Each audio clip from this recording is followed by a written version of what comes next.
አርበኛ ንጉስ አስተዋውቋቸዋል። እኔ ፋኖ አሰፋ መሰለ ከአማራ ፋኖ ብሔራዊ ኃይል ምስራቅ አማራ ቀጠና አደረጃጀት ዘርፍ ምክትል ነኝ።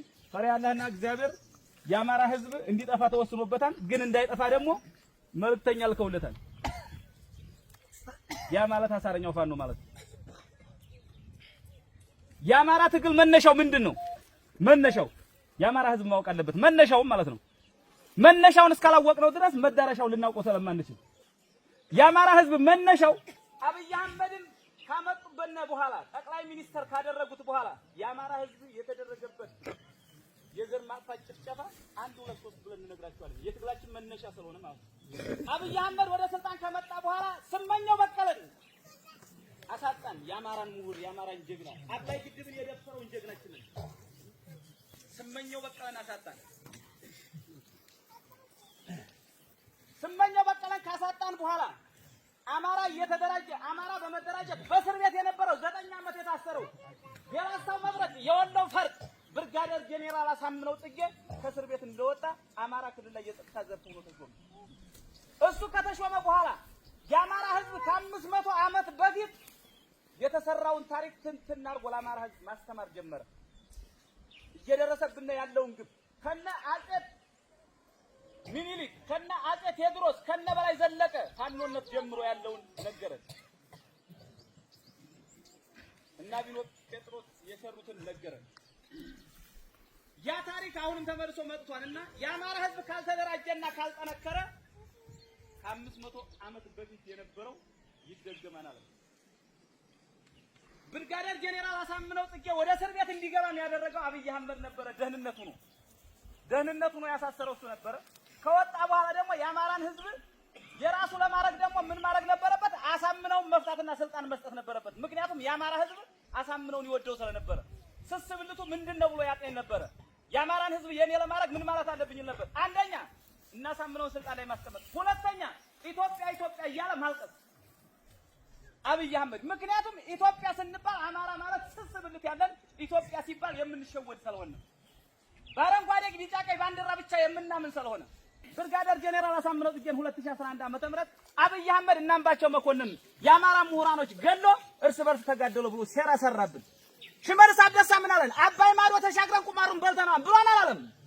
ብሎናን እኮ ነግሮናን እኮ አባይ ማዶ ተሻግረን ቁማሩን በልተናል ያለና እነ ብርጋዴር ጄኔራል አሳምነው ጽጌና እና አምባቸው መኮንን ሲገሉ ነበር። የአማራ ህዝብ ግን አልነቃም ነበር። 9 ጊዜ በላጎ ምሽግን ሞክሮ በሞርተር በመድፍ በዙ በዱረን በታንክ ያልቻለውን ለምስራቅ አማራ ፋኖ 1 ቀን ተሰጠው። መስከረም 15 ቀን 2015 ዓ.ም በላጎ ምሽግ ላይ ምን ተሰራ እና አሸናፊ አለሙ ምን ሰሩ ብለህ ጠይቅ። በላጎ ምሽግ ሲሰበር ለ6 ሰዓት ነበር የፈጀው። መከላከያ 9 ጊዜ ያልቻለው በ6 ሰዓት ውስጥ ግን የተሰዋብን የአማራ የቁርጥ ቀን ያሳረኛው ፋኖ 9 ነበር።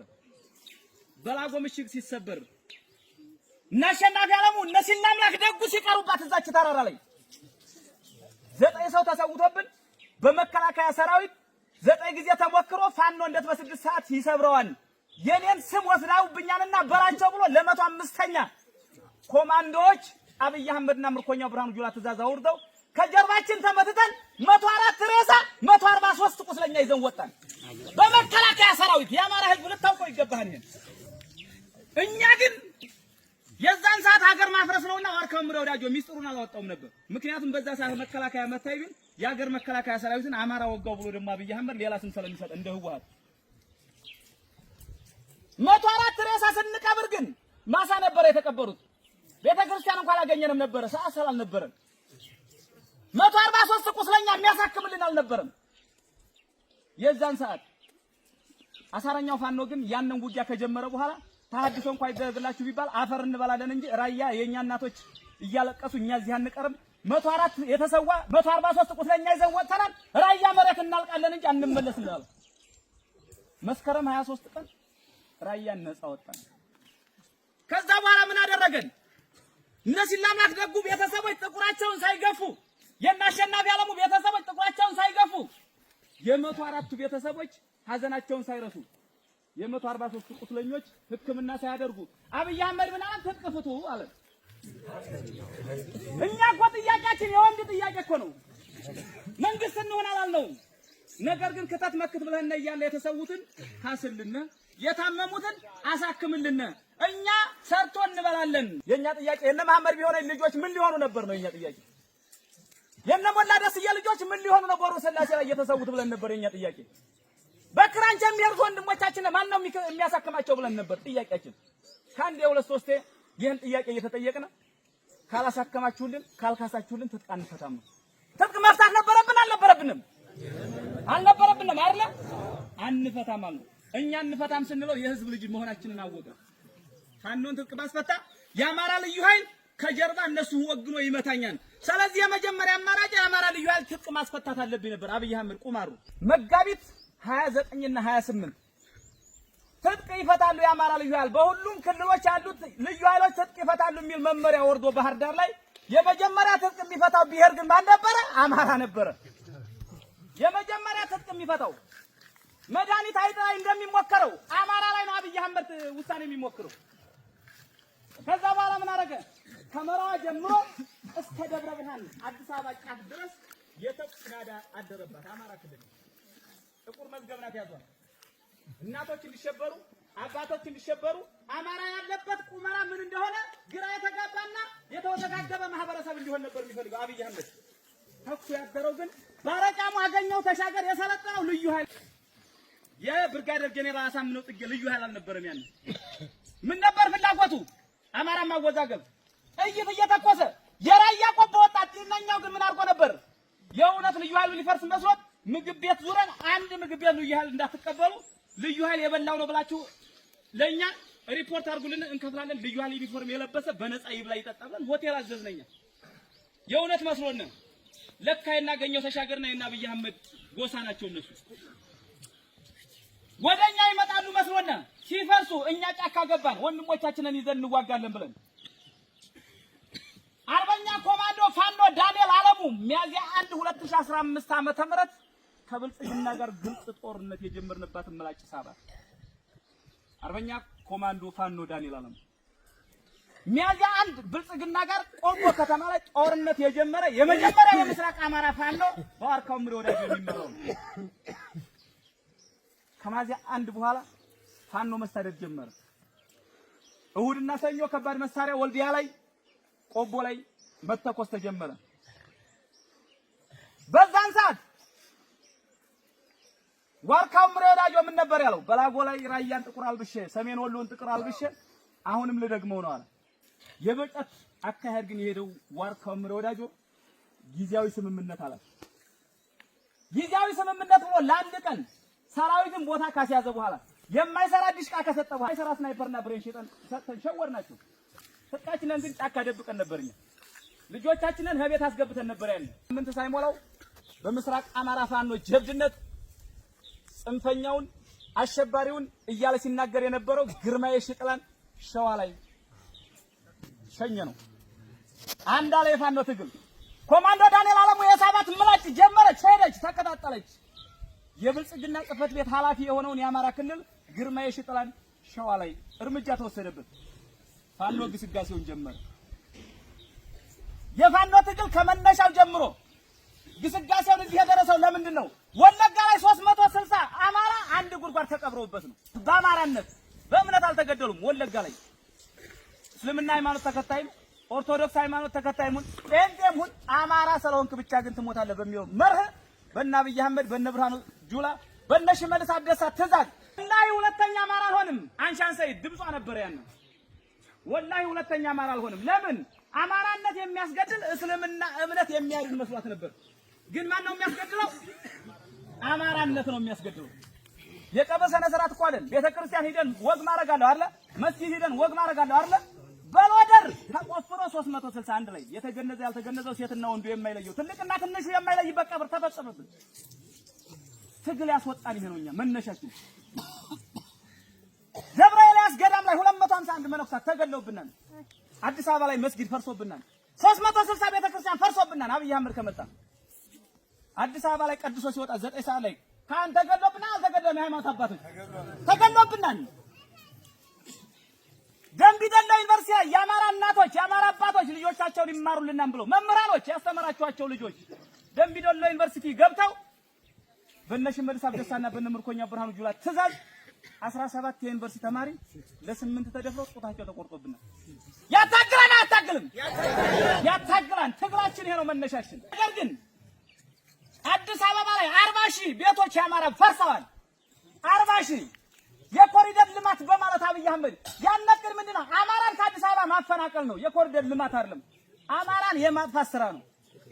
40,000 ቤቶች ሲፈርሱ አንዷና ትምህርት ቤት የደረሰው ልጇን ልታወጣ ስትሄድ እቤት እየጠባ የነበረው ልጅ አላወጡትም። ፎቁን ሲያፈርሱ አዳፈኑት። ጩኸት አለ፣ እየጮህብን ነው፣ አውጡኝ የሚል ድምፅ አለ። ያታግለናል አያታግለንም? ያታግለናል። ይሄ ነው ትግላችን። እናት ግን ምን ነበር የጠየቀችው ልጇን ይዛ ስትመለስ? ልጄስ ነበር ያለችው። ፎቅ እንደሚሰራ ታውቋለች፣ ንብረት እንደሚመጣ ታውቋለች፣ እንጀራ ጋግሮ መብራትን አስተምራለች። የአማራ እናት የጠየቀችው ጥያቄ ግን ልጄስ ነበረ። የነሽመልስ አብደሳ የነምርኮኛ ብርሃኑ ጁላ ትእዛዝ ግን የነበረው ድፋት ነበር። ይሄን ድምፅ ስላሰማች ብቻ ልጄን ብቻ ብላ ስለጠየቀች ወደ ልጇ ሸኛት ተብሎ ተሸኝታብናለች እናታችን። ይሄ ነው እኛ ትግል ያስወጣል። ኃይል ማጠናከር ተጀመረ። ነገር ግን የና ኃይል ስናጠናክር ህወሓት እንደ ትግራይ ሆና ስትገጥመው ልዩነት የላትም ነበር። አማራ ላይ ግን የአማራ ጥቁር ተፈጠረብን።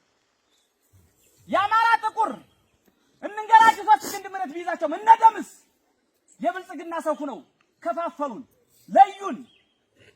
ትክክለኛ ታጋዩና ትክክለኛ የማይታገለውን የአማራ ህዝብ ማወቅ አልቻለም። አርበኛ ንጉስ አበራ እንደነገራችሁ ፋኖ ያልሆነ ፋኖ መሳይ ተፈጠረብን። ዩኒፎርም የለበሰ ፋኖ መስሎ ፋኖ ያልሆነ የአማራን ህዝብ የሚዘርፍ የሚደፍር የሚያንኳኳ የሚሰርቅ ኬላ የሚሰራ ፋኖ ተፈጠረብን። ማን ነው የፈጠረብን? አብይ አህመድ ነው። ማንን ተጠቅሞ? ጥቁር አማራን፣ አድማ በታኝ ፖሊስና ሚኒሻን እነ ደምስን ተጠቅሞ ሰለሞን በቅሎ ማነቂያ ላይ እነ ሰለሞንን ተጠቅሞ 7 ሆነው እየዘረፉ የበቅሎ ማነቂያን ህዝብ ሲያሰቃዩ የነበሩት እነዛ ምን ነበር የሚሰሩት? የአማራን ህዝብ እየደፈርክ እያንኳኳ እየሰረክ ህዝቡ ፋኖን እንዲጠላ አድርጉልኝ ተብሎ ነበር። ትክክለኛውን ተዋጊ ለማስጠላት ህዝቡ ሆ ብሎ ፋኖ ይጥፋልኝ እንድል መረጃ እንዳይሰጠን፣ እንዳያበላን፣ እንዳያጠጣን፣ እንዳያሳክመን፣ እንዳይቀብረን እንዲጠላን ነበር የተሰራው። እኛ ግን በሞታችን በቁስላችን የአማራን ህዝብ አንቀን ይዘነዋል። በሄንበት ቦታ እያስተማርን ፖለቲካ እየሰራን የትግላችንን መነሻ እየነገርን ይሄ ሁሉ ስራ ስንሰራ ይሄ ሁሉ ትግል ስንታገል በተወለድንበት ሀገር በጭረጨ ውሃ ቁስላችንን እያጠብን ጎበዝ። ለምንድን ነው ለነጻ የምንሰዋው? የ19 እና የ21 ዓመት ልጅ ዘሩን ሳይተካ የሚሰዋው በነጻ ደመወዝ በሌለው ለምንድን ነው? እቺ ሞታችን በሞታችን ነው የአማራን ህዝብ እኛ ማሳወቅ የምንፈልገው። በቃላት ብቻ አይደለም፣ በንግግር ብቻ አይደለም፣ በተግባር እያሳየንም ስለሆነ ፀሐይ በማያስጥለው ዝናብ በማያስጥለው በደሳሳ ጎጆ በር በሌለው ጫካ ውስጥ ተቀምጠን ለምን ይጠቆምብናል? ለምን እዚህ ያሉ እንባላለን? ማን ነው እዚህ ያሉ የሚለን? ግን ታንቃ ነው፣ የበቅሎ ማነቂያ ነው፣ የቃሊም ነው፣ የአዋስ ልጅ ነው፣ የዲኖ ልጅ ነው ጥቆማ የሚሰጥብን። አማራ የሆነ ጥቁር አማራ ማለት ይሄ ነው። እነሱ ስልክ ደውለው ባይነግሩብን እኛ ያለንበትን ጫካ ካምቦ የመጣ ኦሮሞ ያውቀውን አያውቀውም? እስኪ በዚህ ተራራ ውጣ ብለው ወደ ነው የሚሄደው? ምርጣምሳ እየመራብን ነው፣ ፖሊስ እየመራብን ነው። 3000 ብር የተከፈለው ሄሎ ካሽ የሚጠቀም አትክልት የሚገዛለት ታይሃለ ባንዳ ነው እኛን የረበሸን። እነዚህ አማራዎች ናቸው እኛን እያስጠቁን የነበረው።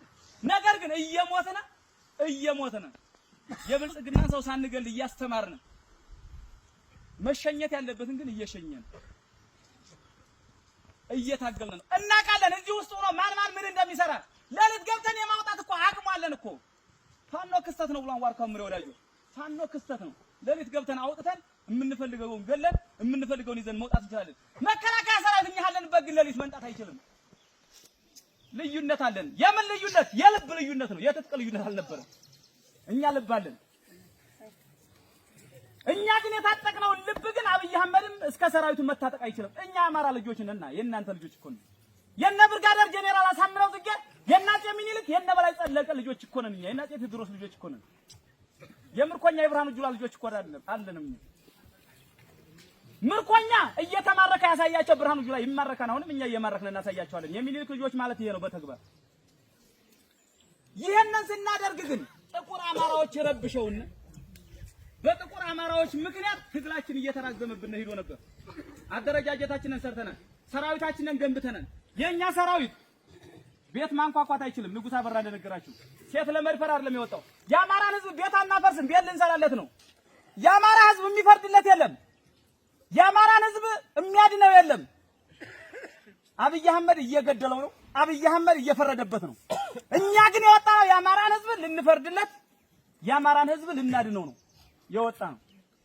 ይሄን ደግሞ ያረጋገጥነው ደግሞ በምንድነው? በሞታችን ነው፣ በወግ አይደለም። አብይ አህመድ ያወራን፣ እኛ እንሰራለን። የኛ ስራና የአብይ ወሬ በተግባር እየታየ ነው። ነገር ግን ይሄ ህዝብ 2 ዓመት ሙሉ በአብይ አህመድ በብልጽግና ሲመራ የነበረ ስለነበረ ልባችሁ የሸፈተ ያሳረኛው ፋኖ ወገን የሆናችሁ እናውቃችኋለን። በሁለት ቢላዋ ስበላ የነበርክ ባንዳ ለቁምጢ ደግሞ አለ። በሁለት ቢላዋ ስበላ የነበረ ትናንትና እኛ ጽንፈኛ እረኞች ስትለን የነበርክ ሰው አለ። እኛ አንገልም፣ በሐሳብ ነው የምንገለው። አርበኛ ንጉሥ አበራ ነግሯችኋል። የፋኖ ቅል ሌላም ሰው መጥቶ ቢሰበስባችሁ ተመሳሳይ ድምጽ ነው የምንናገረው። የሚነግረን ፈሪያ ያላህና ፈሪያ እግዚአብሔር የሚመራን ነን እኛ። በቃ አለቀ። ወንድሞቼ ጋር አልዋጋም ብለህ መሳሪያን ብልጽግና የወሰደብህ ትታጠቃለህ። አሁን ግን ትጥቃለህ። ትናንትና እኛ ጋር ሆነ እየመራህም ሆነ እየታገልክ የነበረ እስካሁን ያልታገልክም ከነበረ ከዚህ በኋላ ጠቅልለህ ወጥተህ ትታገላለህ፣ እንታገላለን። አብይ አህመድ ደግሞ እንድንኖር አልፈቀደልንም። አባቶቻችን ጥቁር እንዲለብሱ፣ እናቶቻችን ጥቁር እንዲለብሱ፣ አማራ የተባለ ወጣት እንዲረሸን ከሆነም ደግሞ አማራ ክልል ለቆ ስደተኛ እንዲሆን ባህር እንዲበላው በሰው ሀገር እንዲከራተት ነው የፈቀደልን አብይ አህመድ። ስለዚህ አብይ ይሄን ከፈቀደልን ደግሞ ዋርካው ምሬ ወዳጆ ደግሞ ዘመነ ካሴ ሀብቴ ወልዴ ኢንጂነር ደሳለኝ ሲያስብ ሸባ ደግሞ ምንድነው የፈቀዱልን? አማራን አደራጅተው አማራን የማዳን ስራ ማለት ነው። የአብይን ስርዓት ነው መቀበል ያለብን፣ የነዋርካውን ስርዓት የነዋርካውን ስርዓት ማለት ነው። የነ ሀብቴ ወልዴ የነ ዘመነን ስርዓት ማለት ነው። የኛ ትግል ይሄ ነው። አይታችሁና አላያችሁንም? ሰራዊት አይታችሁና አላያችሁትም? ጀግንነት አይታችሁና አላያችሁም? ስንዋጋ ትግርኛ የሚናገርና ኤርትራኛ የሚናገር ነበር አልነበረም? አብይ አህመድ ምንድነው ያለው? የትግራይ ሰራዊት 250 ምርኮኛ፣ የኤርትራ ጄኔራል 2 ምርኮኛ ይዤ ትግሬዎችና ኤርትራ ሆነው ነው የወጉኝ እንጂ ፋኖ የለም እያለ ይሄን የሚል ለምን መሰለህ? አማራ ጀግና መሆኑን እንዳለመመስከር ነው። ገብታችኋል አይደለ? ፋኖ ነው የተዋጋ። ማን ነው? ፋኖ ነው አይደለ? ጥቁር አስፋልት ላይ ነው ያላችሁት፣ አይታችሁታል። አብይ አህመድ በዚህ ልክ እየሄደ ነው። ለግዳን ወረዳ ያልሆነ ብልጽግና ለሳንቃ አይሆናችሁም። ብልጽግናዎች ካላችሁ ብልጽግና ጋር ስትሰሩ የነበራችሁ ግዳን ወረዳ 18 ምርኮኛ ነበር የተያዘው። 18 ምርኮኛ ሲያዝ ራሳቸውን ያጠፋሉ። ፋኖ ይገላል፣ ይረሽናል፣ አይናችሁን ያወጣ ምናምን ተብሎ ተነግሯቸው እንደ ኦሮሞስ አያውቀንም። አይው ተወልዶ ያደገ ሚሊሻ ራሱን ያጠፋል። ፋኖቹ ይዟን ብሎ ይገድሏን ተብሎ ፖሊስ ራሱን ያጠፋል። ግዳን ወረዳ 18ቱ ስንይዝ ግን ጫማ እንኳን አስወለቅናቸውም፣ በእንክብካቤ ያዝናቸው። ከዛ በኋላ ምን አሉ? ጓደኞቻችን ራሳቸውን ያጠፉት በስህተት ነበረ። ፋኖ የሚሰራው ፖለቲካ ሳይሆን አብይ የሚሰራው ፖለቲካ ነው ስህተቱ። የውሸት አድርጎ እኛን አስጨረሰን። ለካ ፋኖ ትክክለኛ ፈሪያ እግዚአብሔርና ፈሪያ አላህን ይዞ የሚታገል የአማራ ታጋይ ነው አሉ። ከ18 አሁን 60 ደርሰዋል። 42 ምርኮኛ አይገሉም ሲባል መጥቶ እጁን ሰጥቷል። ግዳን ወረዳ ይሄ ፖሊስ ሚኒሻና ብልጽግና ብቻ ነው። የመከላከያ ምርኮኛ 300 ምናምን አለ። 300 ምናምኑ 38 ብቻ ናቸው አማራ። አስብ፣ ሌላው ማንን ሊወር መጥቷል? አማራን ሊወር መጥቷል። እኛም ቦ ሂደናን እንዴ? ወለጋ ሂደናን እንዴ? ሻሸመኔ ሂደናን እንዴ? ተወልደን አደግንበት አገር እኮ ነው። እዚህ እኮ ነው ያለው። በዚህ ትግል በወታደራዊ አቋም ሁኔታ አብይ አህመድን በልጠነው አንበርክከነዋል። ያላንበረከከነው ማንን ነው? የኛ ምላሳም ነው። ያልተንበረከከልና የኛ ምላሳም ነው። የኛ ምላሳም ማንን ይዞ? የምርጥ አብሳ ቤተሰብ የሆንክ ከዚህ ስልክ እየደወልክ የምንነግር፣ የፖሊስ ዘመድ የሆንክ ከዚህ ስልክ ደውለህ የምንነግር፣ አማራ ሁና አማራ ያልሆንክ ስጋህን የወደድክ ማለት ነው። በደሞዝ እኮ ነው፣ አበል ለማግኘት እኮ ነው። ወልዲያ ላይ ወደ መከላከያ ለማስገባት አንድ ወጣት የያዘ 5000 ብር ተከፈለ አልተከፈለም? ሳንቃ ላይ ተከፈለ አልተከፈለም? ታዲያ አማራን የሸጠ አማራ ማለት እናቸው አይደሉም? አማራን ሽጠው ተናገሩትም። ጌታችን ኢየሱስ ክርስቶስን የሸጠው ማን ነው? አይሁዳ ነው አይደል? የአማራን ወጣት በ5000 ብር የሸጠው ማን ነው? ፖሊስና ሚሊሻ አይደለ? አይሁዳ ናቸው አይደሉም? አዎ በተግባር መሬት ላይ ያሳዩን ማለት ነው። ገብታችኋል አይደል? አብይ አህመድ ለሊት ገብተን ወልዲያ አንዱን ብልጽግና ወጥተን ስንገለው ይደሰታል። ያዙ አብይ ይደሰታል። አንደኛው ምን አለ? 6 ሚኒሻ ነበሩ፣ አንድ ፋኖ ነበረ። ተኩስ ገጠሙ። 5ቱ ሚኒሻ ገደላቸው አንዱ ፋኖ። አንዱን ፋኖ ግን አንድ ሚኒሻ ገደለው። ከዛ ኦሮሞ ሆዶ ሪፖርት ሲያደርግ ምን አለው? ዝም በለው ሁሉም አማራ አልቋን አለው። ሁሉም አማራ አልቋን። የነሱ ስራ አማራ መቀነስ ብቻ ነው። ይሄን ስራ እየነገርናቸው ግን አይገባቸዋል። በቁርጥ ሸጡት፣ በጃምቦ ሸጡት ማንነታቸውን። ይሁዳ ጌታችን ኢየሱስ ክርስቶስን እንደሸጠው የአማራ ህዝብ ደግሞ ምርጣንታ አድማ በታኝ አድማ በታኝና የፖሊስ ዘመድ ይሆን እንደው ዘረቱን ነፍስ አማራ ነው ለማለት እሱን ወይ አክትፍ ብለህ እንዲሞት መዋጋት አለበት ወይ ደግሞ ሰብከ ማንጣት አለበት። ከዛ ውጭ ምላሳችን ደርብነ በመድኃኒዓለም በሸሆቹ ይዘናል። እኛ ትክክለኛ እንትናችን ለፈጣሪ መስጠት ብቻ ነው። አናውቅም ለጥንቅሽ ሀገር በከፈን ላይ ነገር ግን ፖሊስ አድማ በታኝ እኛ ወልዲያን ስንቆጣጠራት ወደ ነው የሚሸሹት ወደ አምቦ ሲሄድ አሳክመኝ ማለት አይችልም። ቋንቋውን አይችልም። ኦሮምኛውን ርቦኛን አብላኝ ማለት አይችልም። አሞኛም ብሎ መናገር አይችልም። ውሃ ስጠኝ ብሎ መናገር አይችልም። የሚሄደው መናገር ከማይችለው ኦሮሚያ ክልል ማለት ነው። ከዛ በኋላ ምንድነው የሚሆነው? ሽንት ቤት ጥረት ሲሉት ይጠርጋል። ተገሷና ባሪያ ሆኗና አገሩን ክዶ ሆዷና የመጨረሻ ጣፋንተ ይሄ ሳይሆንባቸው ግን እዚህ አካባቢ ትውልድ ያላችሁ አሁንም ንገሯቸው። እኛ ማርያምን አንመታቸው። በፖለቲካው ምን ላይ እንደደረስን ንገራቸው። ምናልባት የአማራ ህዝብ እንዳይሞት፣ የአማራ ህዝብ ሰርቶ እንዲበላ፣ የአማራ ህዝብ ዘሩን እንዲዘካ፣ የአማራ ህዝብ የትኛውም ከተማ ላይ የትኛውም ክልል ላይ የትኛውም ጎራ ላይ ሂዶ እንዲበላ፣ እንዲጠጣ፣ እንዲኖር፣ እንዲሰራ ለሚፈቅድ አካል ማንኛውም አካል ጋር አብረን እንሰራለን። ይዛችሁኛል አይደል? አማራን የሚያከብር ከሆነ አማራ እንዳይሞት የሚፈልግ ከሆነ አማራ ሲያገኝ የሚደሰት ከሆነ አማራ የትኛውም ቦታ ላይ ሂዶ ሲኖር አማራ ነኝ ብሎ ደረቱን ነፍቶ ሲናገር የማይከፋው አካል ካገኘን አብረነው እንሰራለን። ነገር ግን የአማራ መሞት የአማራን ርስ መውሰድ የሚያስደስተው የአማራ የዘር መጥፋት ጭፍጨፋ ሲደረግ የሚያስደስተው የአማራ መምህርም ሆነ አርሶ አደርም ሆነ ነጋዴ ሌላ ክልል ላይ ሄዶ ሲያስተምርም ሆነ ሲነግድ የሚቀናና የሚከፋው አማራን የሚገድል አካል ጋር ግን ማንንም ጋር አንሰራም። ጠላታችንን ፖለቲካችን በዚህ ልክዷል። አብይ አህመድ ግን ትላንትና ስንጨፈጭፈው ስንማርከው ስንገለው አቅም ሲያጣ ምን ብሎናል? መካነ ሰላም ላይ ያዙ በደንብ እስልምና ሃይማኖት ተከታይ አላችሁ ናችሁ ነገ አላችሁ አይደለ? አሉ ያዙልኝ። እስልምና ሃይማኖት ተከታይ አባቶች ይኸው እዛ ፊት ለፊት ያያችሁ ይሄው ፀሐይ ነው የምንናገረው። የእምነት ትግል አይደለም የምንታገለው እኛ የማንነት ትግል ነው። ትግላችን የእምነት ትግል አይደለም የማንነት ትግል ነው። እናንሻን ሰይድ የተሰውበት እነ መሐመድ ቢሆነኝ የተሰውበት ትግል ነው። መስጊድ ፈርሶብናል፣ እናንሻን ሙተውብናል። ነገር ግን አብይ አህመድ መካነ ሰላም ላይ ምን አለን? አስተዳደር ጸጥታ የነበረው የመካነ ሰላም አስተዳደር ጸጥታ ኃላፊ የነበረ ሙስሊም ነው። ፋኖ መካነ ሰላምን ሲቆጣጠር መስጊዱ ገባ። መስጊዱ ገብቶ ተኩስ ጀመረ። የተኮሰብንን አካል መምታት አለብን የለብንም? ይመታን አይደለ? ስንመታው ሲሞት ግን ምን አሉ? የአብይ ተላላኪ እስልምና ሃይማኖት ተከታይ ያልሆኑ የአብይ ተላላኪ እስልምና ሃይማኖት ተከታይ ያልሆኑ ሰዎች ግን ምን አሉና መስጊድ ውስጥ ገብተው ገደሉትኝ። እነዚህ ኦርቶዶክስን ብቻ እንድትለመልም የሚፈልጉ የክርስቲያን ፋኖ ናቸው ብለው አዋጅ አወጁብን። እኛ ግን የገደልነው ብልጽግና ነው። የፋኖ ትግል ዓለም ያወቀው ፀሐይ የሞቀው እውነተኛ ትግል ነው። ዓለም አቀፋዊ ትግል ነው። መስጊድና ቤተክርስቲያንን የሚያከብር ነው። ቤተ እምነቶችን የሚያከብር ነው የፋኖ ትግል። ነገር ግን ሲገለነ ብልጽግና ሆኖ ኑሮ ሲያስረነ ብልጽግና ኑሮ ሆኖ እኛ ስንገለው መስጊድ ውስጥ የሚገባ ከሆነ ግን ጴንጤም ሆነ እስላምም ሆነ ቄስም ሆነ ምንም ሆነ ቤተክርስቲያንም ቢገባ አንለቀውም፣ እንገለዋለን። ሃይማኖት የመሳሪያ መቀመጫ አይደለችም። ቤተክርስቲያን የመሳሪያ መቀመጫ አይደለችም። መስጊድ የመሳሪያ መቀመጫ የሽፍታ መቀመጫ አይደለችም። የወታደር መቀመጫ አይደለችም።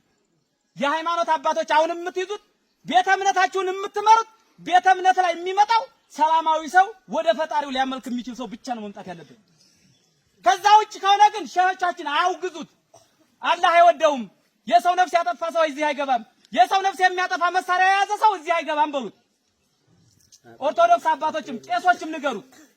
ማንም አካል ከቤተ ክርስቲያን አጥር ግቢ ውስጥ ሆኖ ተኩስ መተኮስ አይችልም፣ መዋጋት አይችልም። ነገር ግን ቤተ ክርስቲያን ወይም መስጊድ ገብቶ እጅ መስጠት ይችላል።